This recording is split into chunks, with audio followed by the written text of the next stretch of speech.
Namaskara. Welcome to a new episode of UVC Chronicles. My name is Adrian.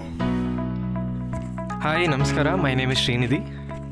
And we'll be the hosts for this episode.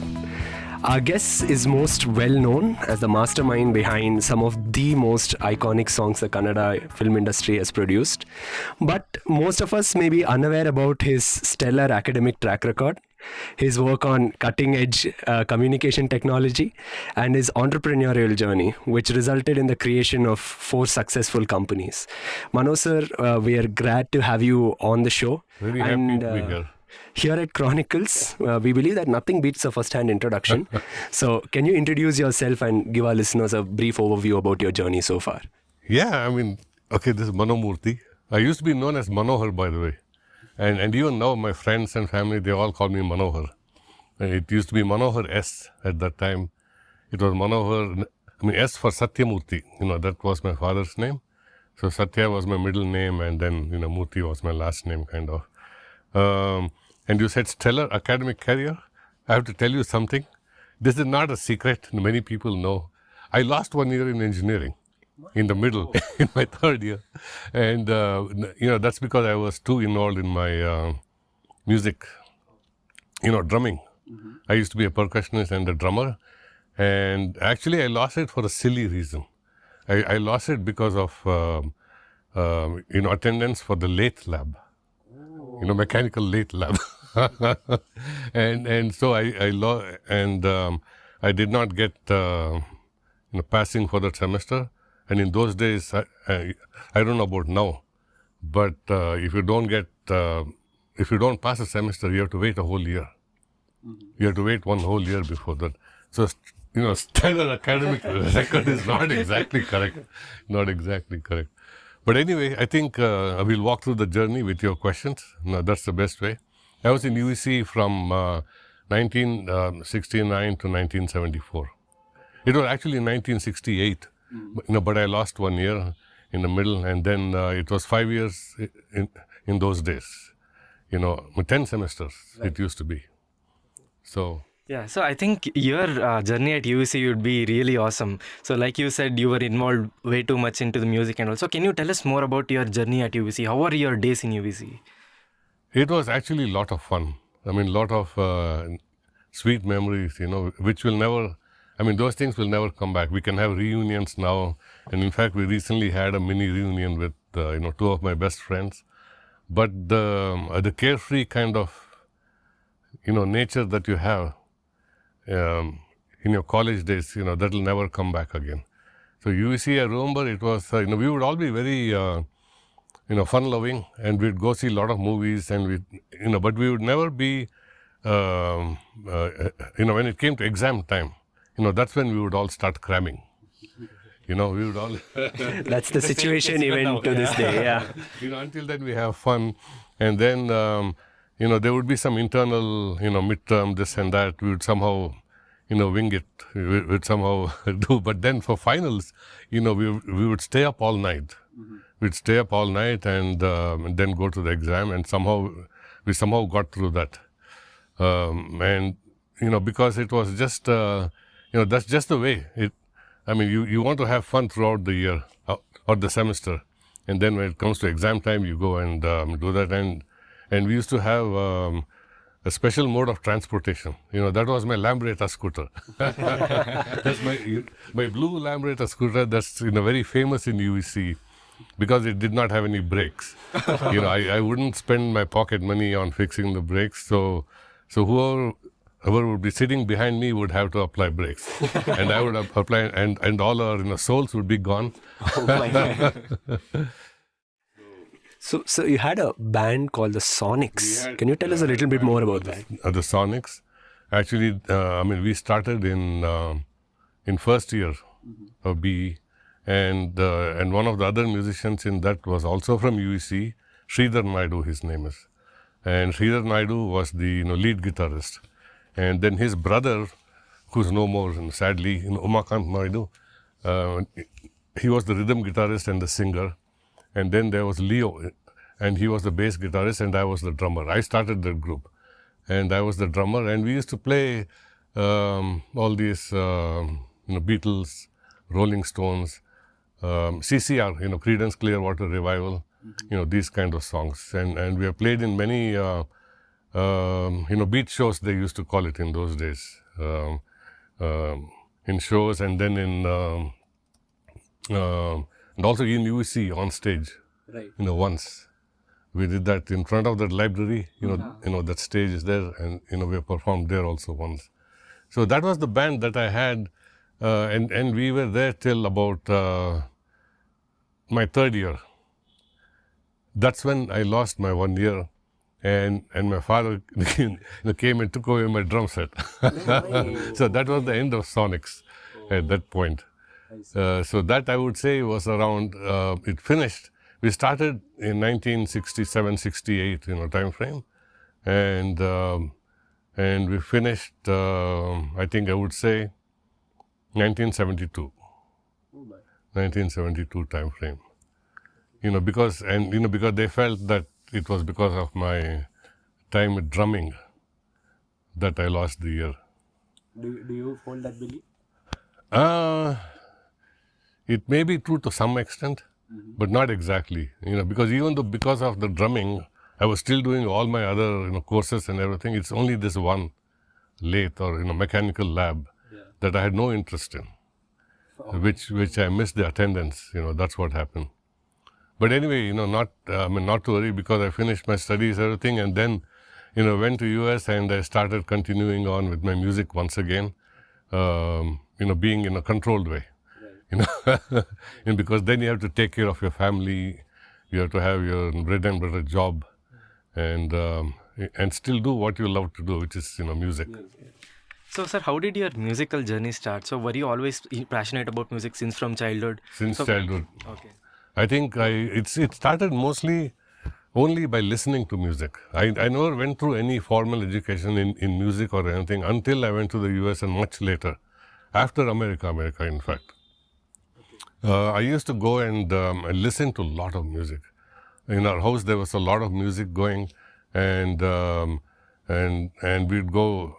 I'd love to go to weddings, because then I can hear the orchestra. I can go sit in front of the orchestra. I mean, this is I'm talking about when I was 3 years old or something. And I'd love to go and see and hear the Nagaswara and that, Tawil and all that playing. And in our house, we'd have some radio going on, something or the other. In those days, there was only, 2 radio stations. I think it was Vivid Bharati and Radio Ceylon. That's all. And we had a radiogram at home, so I'd get these LPs and play that all the time. So most of my music, I think I get my inspiration and my learning, that happened from listening. That's the best way actually.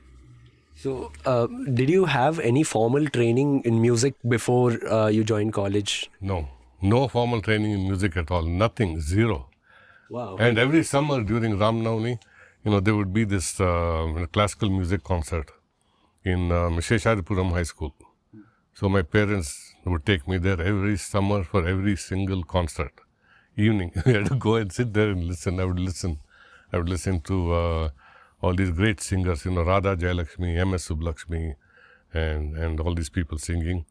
You just kind of, by listening, you learn a lot. So, was there any favorite person of yours that you would look up to? Any favorite musician back then? There were a lot of musicians. I look up to any musician actually, but lots of musicians. I think I grew up with the Beatles, obviously, but then later on I also grew up with Elton John and all these kind of people. But I would listen to a lot of Hindi music because it was easily accessible at that point. Kannada music was not easily accessible.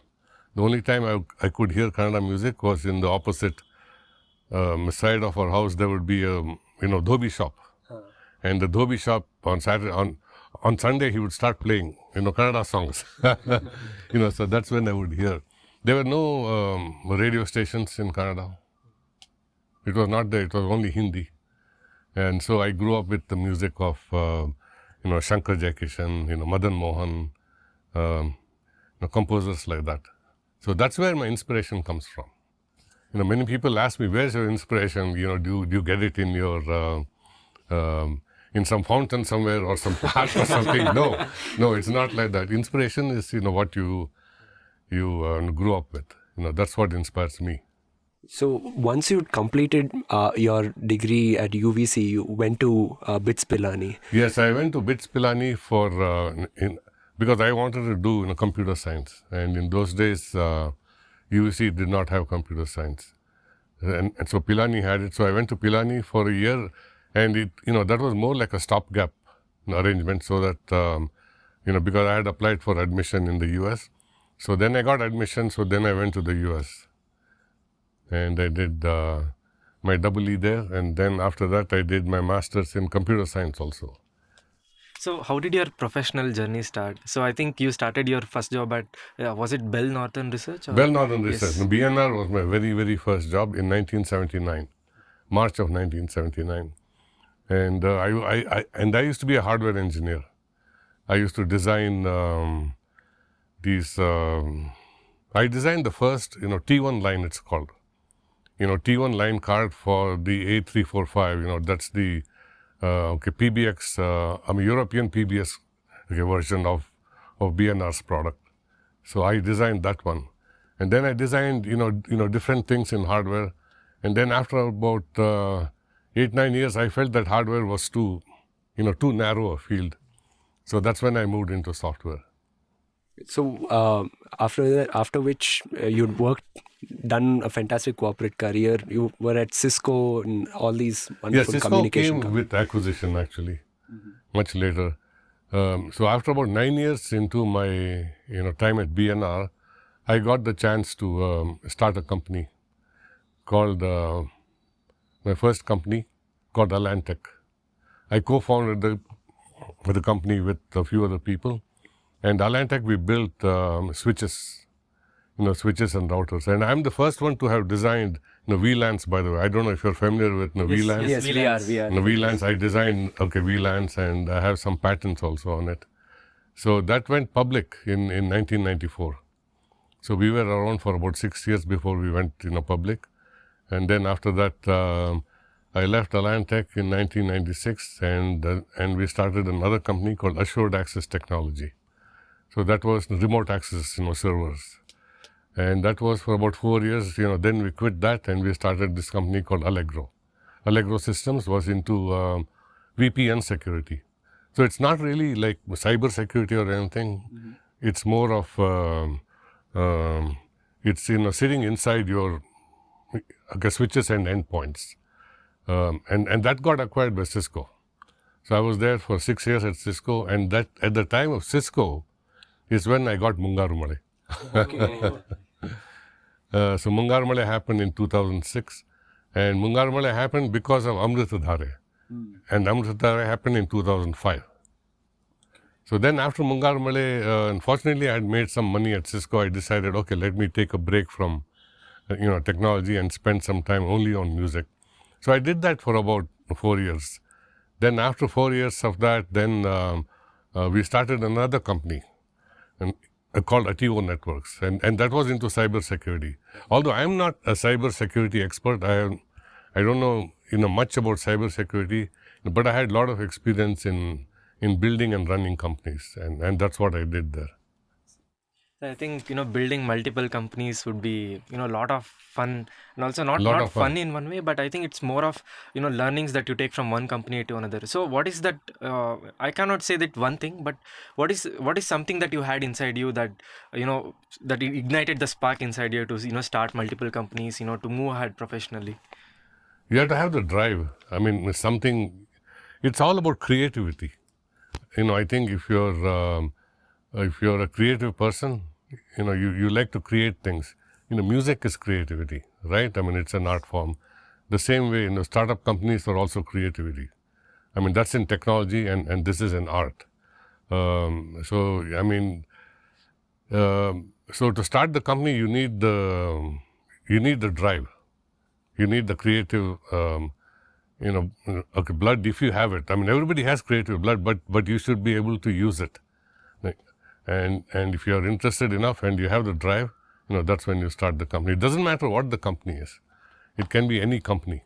I think the key is to build the right team and keep the focus and go in the right direction. I think, when you talked about, starting a company, obviously it's just a one line in this podcast. I started this company. I started that company. Obviously, there is a lot of work that goes behind setting it up. So how did you find the process of setting up a company in the United States? Was it easy? And how was it, to attract venture capital or investment back in the day? In the US, it's very easy to start companies. I mean, the logistical process is very easy. Unlike in India, where there's so much bureaucracy, in the US there's not so much bureaucracy, and you can start the company. Approaching VCs is one thing, but getting the money is another thing, because you have to have something. The VC has to see something in. Not just a product and in your team, about some vision as to where this product is going, where the company is going. If they have that, then you get the money. And nowadays what's happening is there's just too many companies that are starting, and the VCs are getting a lot of input, a lot of phone calls, a lot of people coming with proposals. So they become very selective. I mean, it used to be always selective, but at least you could get some time with them. But on the other hand, there is also many more VCs now, 100 times more VCs than there used to be. So it's easy to start the company. But then after that, building it and sustaining it for a long time, my ex-CEO, one of them, he used to say, taking a company from 0 to 10 million is the most difficult thing. 10 million to 50 million, it goes easily. But after 50 million, it's again very difficult. Yes. Sir, so I think by the time you had co-founded Ativo, so you had already worked on a few films. So how Many did films. Okay. So how did you manage your time between your musical career and your professional career? There's 24 hours in a day. You can do a lot of things in 24 hours. Obviously, you have to compromise on something. You cannot compromise on your on your company, because that's your bread and butter, and also a lot of other people are dependent on that. You cannot compromise too much time with your family. I mean, you have to compromise a little bit, but not too much, because you have to spend time with family. So where do you compromise? On sleep. That's what I used to do. I used to get up at, when I was at Alantech, for example, my first company, I used to get up at 3 a.m. I'd take my shower and go to work, and I'd be back by about 2 o'clock in the afternoon, because I would finish all my programming and coding and everything by about 10 a.m. and everybody would come, and it gets noisy and you have meetings and all these things. And then I'd come back afternoon 2 o'clock, 2:30, and I'd sit with my music. And then at about 7 p.m. or so, in family time, you spend time with family, you have your dinner, everything. I'd go to bed early those days, by about early meaning, 10 o'clock. And I'd get up at 3. Wow. It's easy. So, sir, you've studied at the Berklee College of Music, by far one of the most prestigious colleges out there. So how was the experience then? What did you study at Berklee College? Berklee College of Music, I did a diploma in, it's called Arranging and Orchestration. So that's arranging is the process of, how do you arrange all these different sections of the music, the layering. Correct. That you were asking about, right? And orchestration is, what kind of instruments do you use, and how do you use them, things like that. That was a really good, it's all online, but it's all, through video and, audio and everything online. And the nice thing about the Berklee College of Music is that you're actually learning from real life professionals who have done famous films, pieces of music, and so on. So let's go back in time a little. Can you tell us about your first musical contract that you got, first film that you worked on, and how was your experience? first film was with Natihali Chandrasekhar. So that was in 1994. No, actually 95. He had come there to film, to screen his film called Kotreshi Kanasu. So I heard about his visit, and I made it a point to go visit him. Because by then I had already done some really amateurish albums, in the US. Some private albums I had produced in Canada, and I had many, scratch tunes I had composed. So I said, I have to meet him, and I have to tell him, and I have to show what I have done, make him hear. So fortunately, he was also coming there to hunt, to scout for location, for shooting his film America. And he was also looking for some freshness in the movie itself. And that's why in America, you see so many fresh faces, right? Right. And even Ramesh Arvind at that time was not A very well-known. was not very well known at that time, yeah. And Hema and the other, Akshay Anand, I think his name is Akshay Anand, yes, correct. Everybody was new. So he was open, he was open. And it's always, in any film, even now also, right? Even now, the most difficult thing is the selection of that first tune, melody. Okay? Once that happens, you're in. That's it. Everything else after that, just like in a startup company, the most difficult thing is getting that first idea working, or getting your first, round of funding or whatever. So when Natihali Chandrasekhar was there, I said, okay, I have to meet this person. I have to make him listen to my tunes, right? So I met him, and, we had coffee together, everything. So I said, I've done all these, these are my CDs. I gave it to him. I said, you please listen to them. And I have scratch tunes, I'd like you to hear. He said, okay, you come such and such a day in the morning. You come. I went to his apartment, and he was making tea or coffee. And I was sitting there with my cassette player, in those days only cassette player, and I started playing. I had 72, demo tunes, scratch tunes, very raw form, and just in piano, okay? So I started playing one by one. So he just kept listening, it kept going. I was thinking, oh my God, he's not saying anything. Then it came to one tune, number 49. And then that finished, I was going to the next one. He said, oh, okay, one nimsha, adak wapas hogi. Let's go back. You play that one again. You play that one again. So I played it again, tune number 40. Okay, you make a note of this. You keep this. That was tune number 49. That was my break. Wow. The first tune that, when he said, okay, we will use this. When he said those words, okay, we will use this, is when I knew that I got my break, first break. So then we went on and listened and all that. And then he asked me to finish that tune for writing lyrics, because it was just the first stanza, okay, it's called Pallavi. Right? I don't know if you're familiar with the term, yes. But the Pallavi, only Pallavi was there. So I did the Charana. He said, you please give me, before I leave for back for India. And so he took the Pallavi in Charana, and he was on Singapore Airlines. And by the time he flew from US to India, he had finished the lyrics of that. So that was the first time, the first break. And even now in every movie is like the first one. You sit down with the director, whoever the director is, maybe a big name, small name, whoever, there's nothing like that.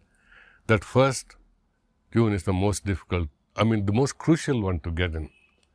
Okay, once you get that, everything else after that will follow. Falls in place. Yeah. So hopefully. I think a lot of our listeners have already listened to your songs, they've enjoyed it.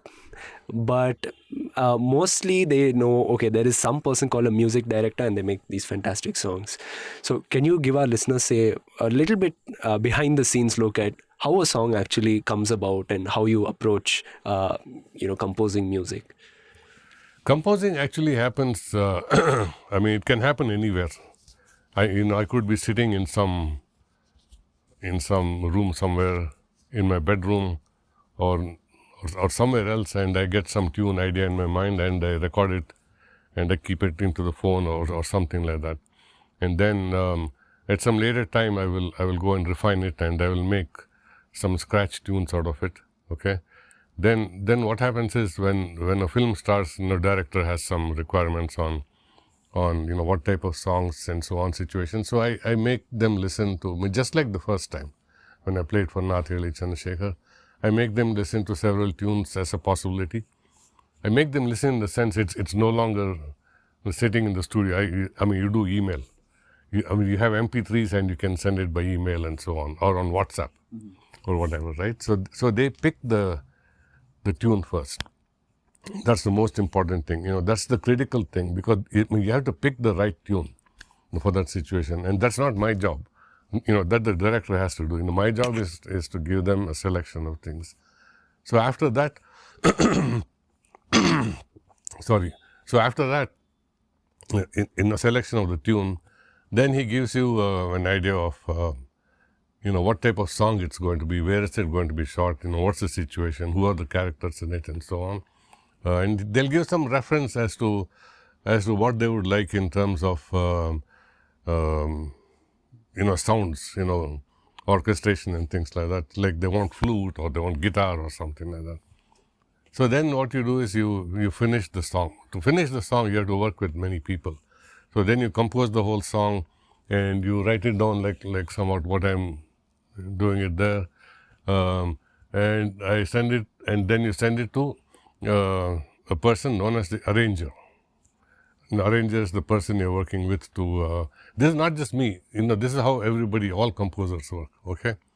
Arranger is the one who will take your composition, right? And then I give them the requirements. I tell them this should be like this, these should be these kind of sounds, this should be the orchestration, and then, this is what should be there in the music portions, and here are some ideas for what should be there in the music portions, and so on. And then they do what's known as the arrangements, okay?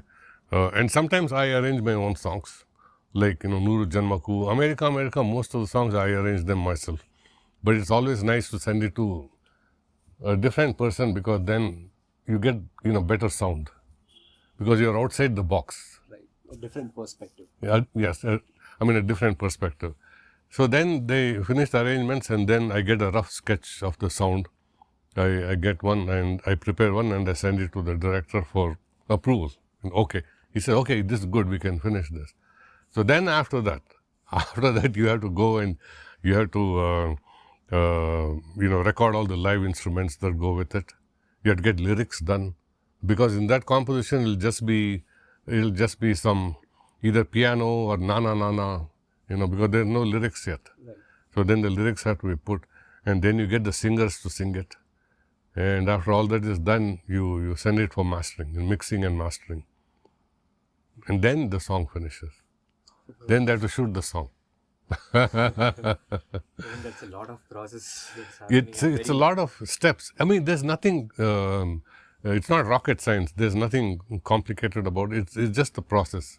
Right. Yeah, if you add up everything, like I was saying, if you add up all the different steps, it may not take more than a few days or a week, for each song, but it doesn't happen in a week. It's spread out, that 1 week or 4 or 5 days or whatever it is, it is spread out over a period of 6 to 12 months. So back then, I think, technology wasn't as advanced as now. So what was the challenging part about, collaborating, you sitting in the US and the director sitting in But where there's a will, there's a way. Even in America. Or even Mungaru Male, of course. Mungaru Male was 10 years later. But even before that, in Nanna Piti Hudigi and all, which was a couple of years after America, they were still, it was still quite, I'd have to courier things. I'd have to FedEx things to the arranger and so on, right?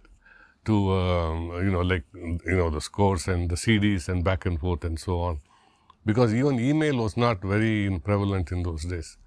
But then by the time of Mungaru Male, fortunately, there was email. And there was FTP. Yeah. FTP. Yeah. FTP was there. We could send files here and there. And then it was just, and cell phones were there. Mobile phones were there during the time of Mungaru Male. And so I would call, I would talk. I would send email. I'd send files by FTP, and I would scan, scores, and I would attach them to email and send them. So it became slowly better and better after that. I mean, now you can. I mean, this is good and bad, both, right? I mean, I could be in Bangalore, sitting here in my studio, and my arranger could be in Malleshwaram, this Sadashivnagar, which is not too far away, but the traffic is very bad. So even sitting there, we may never see each other for a whole year, and the whole project will finish, all by email and so on. It doesn't matter where you are. So to answer your question about whether US or wherever you are, process is the same. It was the same then, it's the same now. In those days, of course, because the industry was different. The way of working was different. So people would actually get together and meet and do things. But for me, I would never do like that because of the way my lifestyle was. I would be living in the US most of the time. I'd come here only for recordings. Even now, it's the same thing. Okay, wow. There's a lot of components involved to making music. Obviously, it's not just a composer sitting and going through all these steps. Correct. Similarly, when there's one common trend I noticed through your career is your ability to assemble really good teams, be it on the entrepreneurial side or be it on the music that's all side. It's all about. It's all about the people that you have in working with. I mean, the people that you're working with. If you have the right people, the best people, if you have the best people, you have the best chance of something good happening. Correct. So There's no guarantee even then. So what is your approach to building a team? Suppose, say you have a startup idea or you have a idea for a song. Like, how do you go about assembling this team of people? Finding and assembling. It becomes very challenging sometimes. It's challenging only the first time around because you're still looking, because the very first time. But after that, you build up a network of people, and usually this is true not just for me, for any other person in the industry, directors and so on. They all have their own, circle of teams. I mean, they'll have a few arrangers, and I have a few arrangers that I work with. If one of them is not available, or one of them is better suited for certain song, I go with them.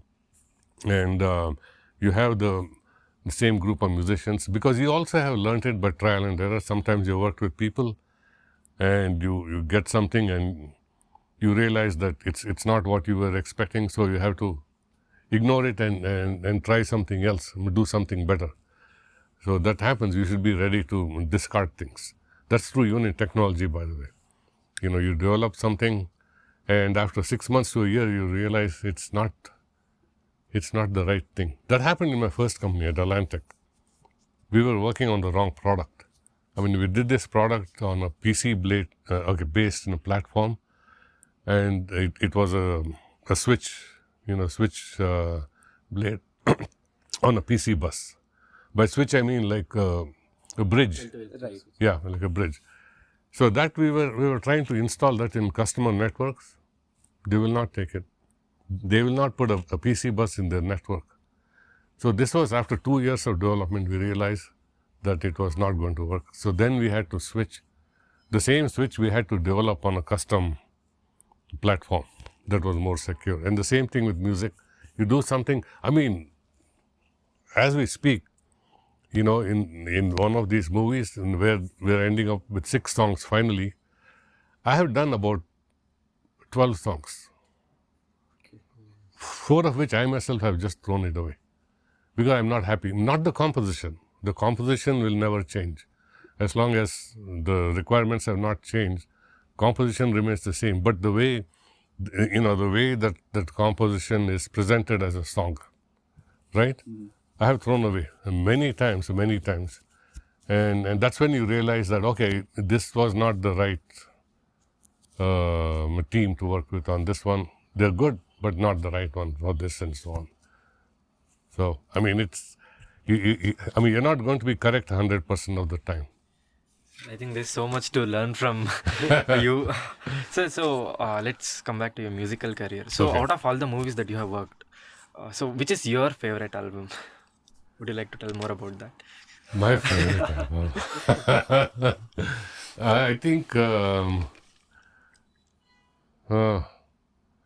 I think my favorite, believe it or not, yes, well, the usual suspects are there, of course, America, America, and Mungaru Male. But other than some of those obvious ones, I did an album with Jayant Kekni and Sonu Nigam called Neene Bari Neene. That is one of my favorite albums, I would say. Mainly because it was not driven by the filmy requirements. It was purely a music album. So passion project in some sense. Yeah, because you get to do the music the way you want it.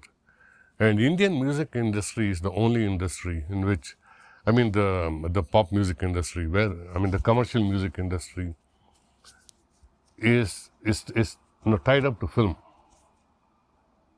India is the only place, that happens. In the Western world, and I think even in Japan, Korea, and so on, there's the film industry and there's music industry. There are two separate things. Here also there's music industry. There's classical music and all that, but it's nowhere close in terms of reach and commercialization as the ones that are associated with film. I think that's been true for decades, centuries maybe. So, sir, you're in Bangalore working on a project. So, would you like to tell us a little more about this project? There are 3 projects that are going on right now, actually. I'll come in reverse order. And one of them is Amara Madhura Prema in the Natiyali Chandrasekhar film, and this is my 7th with him. So working on the songs right now, song recording and so on, and they're already shooting the film. I think about 25% of the film has been shot. And that's a triangle love story, but nothing like America, America. And it's also going to be shot in America and in India, but nothing like America, America. And I think that is slated for release next April, 2024 April. And before that, I'm working on a movie. It's called Gajarama. It's a beautiful story, life and love story of a Pailwan. Okay. About the growth of a Pailwan. So that I think will be coming mostly by end of this year. Deepavali time frame or something like that, or Dasra. And now one film of mine called Pranayam. It's a Kannada movie. It's called Pranayam. That's already released. That's going to release. It's already finished. It's ready for release. It's a romantic thriller, and it's the first time that I'm doing something like that, a romantic thriller. So that is going to release anytime now. They're waiting for elections to finish and people to come back to theatre, because nobody is coming to theatre. Yes, unfortunately. So why don't you go to theatre? You tell me. I want to know. I go. Yes. Yes. I do go to theaters. I see. think, but from past 2 years, due to COVID, since it was closed, yes, we of did not course. do. Correct, Dependent on the OTT platforms. Right. Now, we have, we family, we go to films and. It's nice. It's fun going down and watching on big screen. Yeah. That's true, but sir, you're right. In fact, after the pandemic, I've noticed this big shift where people generally don't, at least students, they don't see the point in going out there together for something. The norm has changed. Yeah. And somehow people, they start watching on their phone. How can you watch a movie? There's no fun there, right? There's no fun. You have to watch it on big screen. So, but anyway, Pranayam, you should see it. And in fact, it has, 1 or 2 songs have been released and on YouTube. And so I'm hoping for good things to happen with that movie. Definitely, we all will be waiting, sir, to listen to Manamurthy after a long gap. So, for any youngster, who is aspiring to become a musician or entrepreneur or be good in their academic as well as professional career. So, what advice would you like to give to them? So, be it an artist or. You maintain your drive, you keep focus, and don't deviate from it. And find any way you can, to meet your goal. That's the only way. There's no other way. It's all from you. It's your own. I mean, you control your own destiny. You know, if you want something, you have to go after it. And there's no set rule. You know, just because I did it like that, or he did it like that, or she did like that, I mean, it may be different for you. For everybody, it's different. I mean, the way I got my chance with America is not the same way that other people have started. It's totally different. So I think you'll be aware that our college is now an autonomous institution. I'm very happy about that. Yeah, I've been on top of that, absolutely. So, do you have any thoughts on some new things that should be brought in to the university, or any word to say the administrators who may be probably listening to this? Well, I don't know. I should not say too much there because I'm not very familiar with, I've not been in touch with what's happening there. But I think the level of education, the quality of the students coming out from there speaks for itself, right? So they can, I mean, I don't know the specifics of the internals, you know, how they're happening, but they should continue to build, you know, good education. You know, that's all I can say. Would you like to see music being introduced into the curriculum? Music? Yeah, I think that's a good thing. You know, at least some kind of, I mean, even if it's not a music, it can be, you know, some kind of a music appreciation course, where there's, one semester of, one music course in which you sit and listen to different types of music each week, right? So that'll be fun. I mean, you get to listen to all kinds of music. I mean, not just the ones that you are forced to listen to on YouTube or FM or something, right? You get to listen to all different types of music. So now I think there are so many musicians growing day by day. There are so many people who want to become music composers because there are a lot of tools available online as well as courses. So I think right now music making is the process has become a little easier. You have a software and a MIDI keyboard. You just put some tunes. Yeah. So what learnings from your musical career would you like to give for a aspiring musician to how to decide on a best note? For example, if there's any piece, so how did you decide, okay, this is the best piece, I'm going to show it to the director? So what is that a gut feeling? No, you don't know actually. Something that may sound very good to me, or that may sound right to me, may not sound the same to someone else, because I'm inside the box. That's what to call, I'm inside the box. So that's why you have to compose. I mean, do your best. I mean, do the best you can, right? And composing doesn't happen with software. I mean, software and all these things they're just the tools. I mean, just like your pen and pencil and, writing paper, they're just tools, right? I mean, your Word software, Excel, all these are just tools. What happens is up here, right? Even composing happens up here. And so that is where that's the core of the thing. If what happens up here is good, then it's just a matter of putting it down, in the proper format. So that's the key. That's with music, and that's even with startup companies. Your idea has to be something that you've thought of, and whether it's good or not. I mean, who am I to say? I don't know. It may sound good to me, but that doesn't matter. Yes. So if not music, so if you become a youngster again, so if not music, what other hobbies would you like to? I cannot think of anything other than music. So you're a true musician by heart. That's it. Yes. I think most musicians are like that. So, sir, like back in the day when you had joined college, you said it was studies. Yeah, UVC. Yeah. I mean, that's even now. How was the environment back then? Like, very, very competitive, would you say? It was very competitive. Getting into UVC was the most difficult thing, and you did not have a choice. I mean, it's like now you can apply to so many colleges. Right? If you don't get in here, you get in there, or whatever. In those days, when I was doing, it was just UVC and BMS. That's all. RV was just starting at that point. And UEC and BMS. And UEC was considered the top even then. Just like it is now, right? But the thing in those days was, let's say you're fortunate enough to be considered good enough to get into UEC, okay?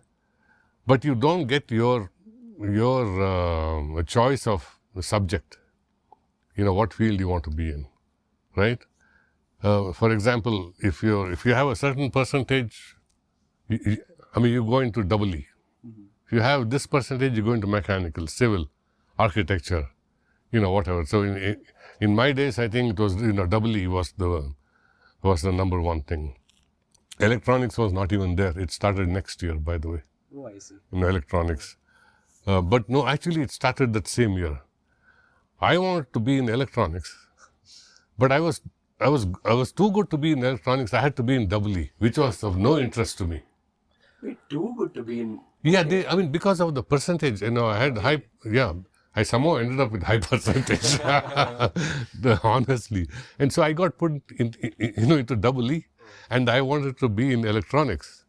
I tried and I couldn't get it. So I was in EE.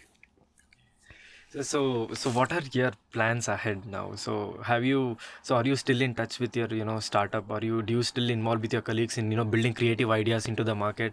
No, I'm not actively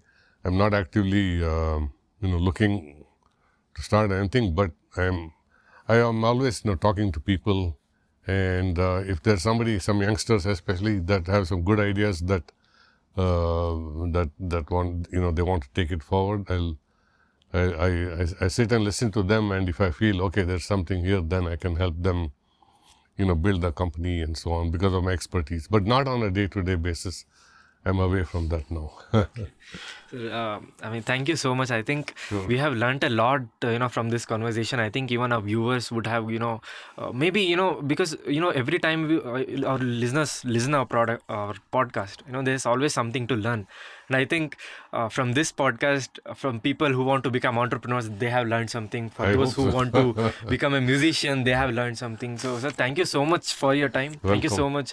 I think Adrian, he has been, trying around from the, past 2 weeks to get in touch. So thank you so much for making time for this. No problem. So all the best to all of you and all the listeners and everything. And remember, there's no fixed way. There's always a way. That's all you have to know. That's it. So once again, thank you so much, sir. Welcome. Do you have got something to say, before we end this episode? All the best to UEC and all of you, all your students, everything. And Jai UEC. Jai UEC. That's the spirit of every UEC. Yes, correct, exactly. So thank you so much. So to all our listeners, so that brings us to the end of this episode. So keep listening to Chronicles. Have a nice day.